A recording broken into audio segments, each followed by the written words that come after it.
आम दोस्तों, स्वागत है आप सभी का मेरे नए वीडियो में। तो वीडियो शुरू करने से पहले मैं आपको एक चीज़ बता देना चाहता हूं कि मैं आज के वीडियो में ना किसी पार्टी का विरोध करूंगा, ना किसी पार्टी का समर्थन करूंगा। जो चीज़ें तथ्य हैं, जो चीज़ें सही हैं, मैं वो चीज़ें सिर्फ बताऊँगा। दोस्तों, जैसा कि हम सब लोग जानते हैं कि भारतीय टीम वर्ल्ड कप हार चुकी है।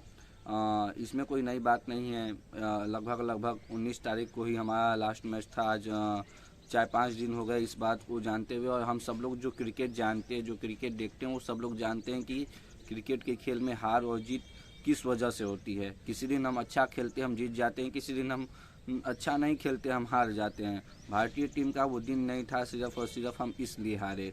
इसलिए नहीं क्योंकि हमारे खिलाड़ी ख़राब थे। भाई वही खिलाड़ी हमें 10 मैच जिता के लाए थे। उस दिन हमारे जो श्रेयस अय्यर थे, देखिए लगातार 2 मैच में सेंचुरी बना के आए थे। उस दिन अच्छा नहीं खेल पाए। चाहे आप देखिए शुभमन गिल का वो होम ग्राउंड था, उसी पिच पे वो IPL खेलते हैं, लेकिन अच्छा नहीं कर पाए। हमारी टीम दरअसल उस दिन अच्छा खेल ही नहीं पाई, जिससे हम लोग वर्ल्ड कप का मैच हार गए। और हम लोगों को काफ़ी उम्मीद थी इस टीम से, क्योंकि हमारी टीम लगातार 10 मैच जीत के आई थी।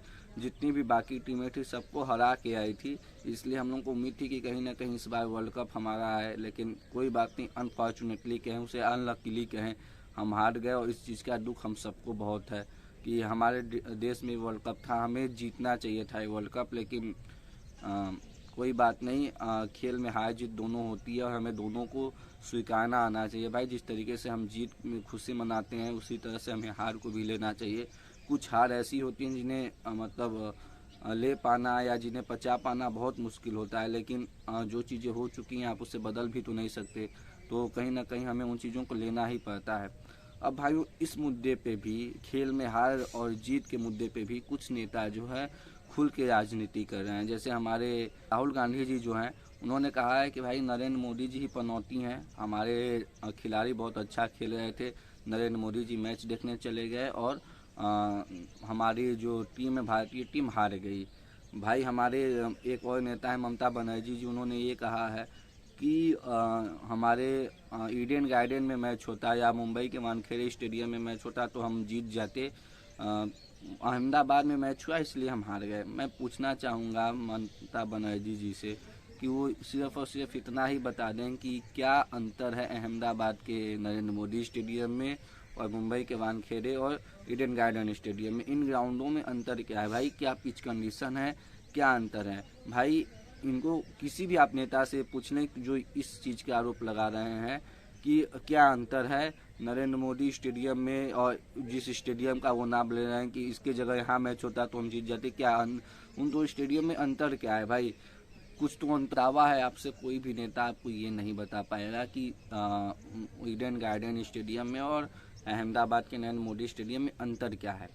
सिर्फ और सिर्फ इनका मुद्दा है राजनीति करने का। सिर्फ और सिर्फ एक किसी न किसी मुद्दे पे राजनीति करते हैं और इनका शुरू से वो रहा है कि हमें किसी भी तरीके से नरेंद्र मोदी को टारगेट करना है और नरेंद्र मोदी को टारगेट पे लेना है। पूछना चाहता हूँ कि जब हम पहली बार विश्व कप जीते थे 1983 में, उसके बाद दूसरी बार विश्व कप जीते हम 2007 में T20 विश्व कप, और 2011 में हमने वनडे विश्व कप दोबारा जीता। मैं सिर्फ और सिर्फ यही पूछना चाहता हूँ, जितने भी लोग सवाल उठा रहे हैं, क्या 1983 से 2007 या 2011 तक नरेंद्र मोदी थे जो 24 साल तक हम कोई विश्व कप, कोई ICC ट्रॉफी नहीं जीते? 2011 के बाद 2013 में हम जीते last time ICC champions trophy. उसके बाद हम कोई भी ट्रॉफी नहीं जीते। तो ये लोग कहते हैं कि 2014 से मोदी आए तो हमारा देश कोई ट्रॉफी नहीं जीता। तो भाई 1983 से 2007 तक तो मोदी नहीं थे, तब तो किसी और पार्टी की सरकार थी, फिर भी हमारा देश तो भाई कोई सरकार अगर इनके हिसाब से अगर हम चलें तब तो हम सरकार ही बदल दें देश को ICC ट्रॉफी जिताने के लिए। हमारे सरकार पनौती है, मोदी जी पनौती हैं, तो मोदी जी की सरकार बदल के किसी और की सरकार ला दो तो हमारा देश ICC ट्रॉफी जीत जाएगा। ये तो देश के ये तो हमारे नेताओं की मानसिकता है और इसी मानसिकता से वो देश का नेतृत्व करना चाहते हैं। तो अब देश की जनता ही जानती है कि ऐसे मानसिकता वाले देश का नेतृत्व कहाँ तक करेंगे और कहाँ तक ले जाएंगे।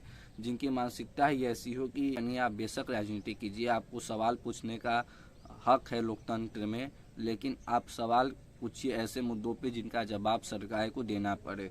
जैसे आप बेरोजगारी पे सवाल पूछ सकते हैं, आप महंगाई पे सवाल पूछ सकते हैं। इन मुद्दों पे सरकार को घेरेंगे तो हमें भी अच्छा लगे। मुझे नहीं लगता भाई कि इन सब चीज़ों पे टारगेट हमें करना चाहिए किसी भी व्यक्तिगत आदमी को कि ये मैच देखने चला गया तो मैच आ गया। बल्कि मैं तो नरेंद्र मोदी जी का मैं कहूँगा कि उनकी तारीफ़ करूँगा, इसलिए तारीफ़ करूँगा, मैंने पहले ही कह दिया, देखो हम सबको अपना विचार रखने की आज़ादी है, स्वतंत्रता है, हम अपने विचार रख सकते हैं।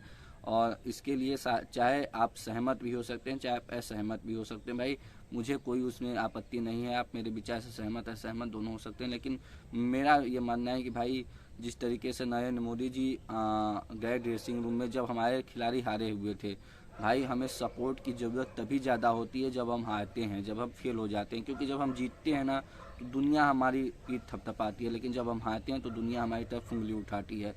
तो उस समय देश का जो नेतृत्व कर रहा है, जो देश का प्रधानमंत्री है, वो हमारे खिलाड़ी जब हारे हुए हैं उनका उस समय जाके जब हौसला अफजाई करता है, कहीं ना कहीं ये बहुत बड़ी चीज़ है। और इससे बहुत ज़्यादा उत्साह मिलता है हमारे खिलाड़ियों को। और ये बात मोहम्मद शमी ने खुद एक इंटरव्यू में कही भी है कि मोदी जी ने हमारी पीठ थपथपाई तो इससे हमें उत्साह मिला। भाई और मिलता है, किसी भी आप अगर राजनीति से हट के सोचेंगे तो किसी भी व्यक्ति को आप अगर उस समय उत्साह बढ़ाएं, उसका जब वो हारा हुआ हो तो कहीं ना कहीं उसका हौसला और भी ज़्यादा बुलंद होता है कि भाई हमारे जो देश का प्रधानमंत्री है ये हमारी पीठ थपथपा रहा है, जबकि हम विश्व कप हार गए हैं। तो इससे कोई भी नेता अगर अच्छा काम करता है तो उस चीज़ को लेके हमें उसका उत्साह बढ़ाना चाहिए, ना कि उसकी टांग खींचनी चाहिए कि ये वोट के लिए करते हैं या बाकी सब चीज़ों के लिए करते हैं, ये अपनी तरफ जनता का ध्यान आकर्षित करने के लिए करते हैं। इन सब चीज़ों से परे अगर कोई भी व्यक्ति अच्छा काम, कोई भी नेता अच्छा काम करता है तो उस चीज़ की हमें सिर्फ और सिर्फ तारीफ़ करनी चाहिए। मुझे नहीं लगता कि इसमें कोई टांग खींचने वाली बात है। और मैं दावे के साथ कह सकता हूँ कि अगर उस दिन नरेंद्र मोदी जी नहीं भी जाते तो भी हम ये मैच हार ही जाते। फाइनल मैच हम गेम में थे ही कहाँ। शुरू के 10 मैंने अपने पहले भी वीडियो में बताया था कि भाई हम शुरू के 10 ओवर में गेम में थे, जब 10 ओवर में 84 रन थे। और शुरू के फिर जब हम बॉलिंग करने आए तो 10 ओवर में 62 रन 63 रन पे उनके 3 विकेट थे, तब हम मैच में थे। उसके बाद हम मैच में थे ही नहीं। ऑस्ट्रेलिया, मोदी जी तो फिर भी बाद में आए, उससे पहले ही मैच हमारे हाथ से निकल चुका था। तो भाई मैं ये कहना चाहूँगा कि सिर्फ इस चीज़ के लिए कि मोदी जी देखने चले गए और आप कह देते हो कि हम मैच हार गए, ये पनौती हैं। मुझे नहीं लगता कि देश के नेता और लोगों को, खास करके ऐसे नेता जो आगे चल के देश का नेतृत्व करना चाहते हैं, ऐसे लोगों को इन सब बातों पे पढ़ना चाहिए, इन सब बातों पे राजनीति करनी चाहिए। राजनीति करने के लिए बहुत सारे मुद्दे हैं, लेकिन ऐसे मुद्दों पे राजनीति नहीं करनी चाहिए, मेरा ये मानना है। आपका क्या मानना है? आप अपनी राय हमें ज़रूर बता सकते हैं। मैं जो सोच रहा हूँ सही सोच रहा हूँ या गलत सोच रहा हूँ, बाकी कमेंट करके बता सकते हैं कि आप सभी का मतलब आप सब मेरे विचार से सहमत और असहमत हैं क्या हैं, और आपका अपना विचार क्या है। चलिए मिलते हैं आपसे अगले वीडियो में, तब तक के लिए जय श्री राम, धन्यवाद।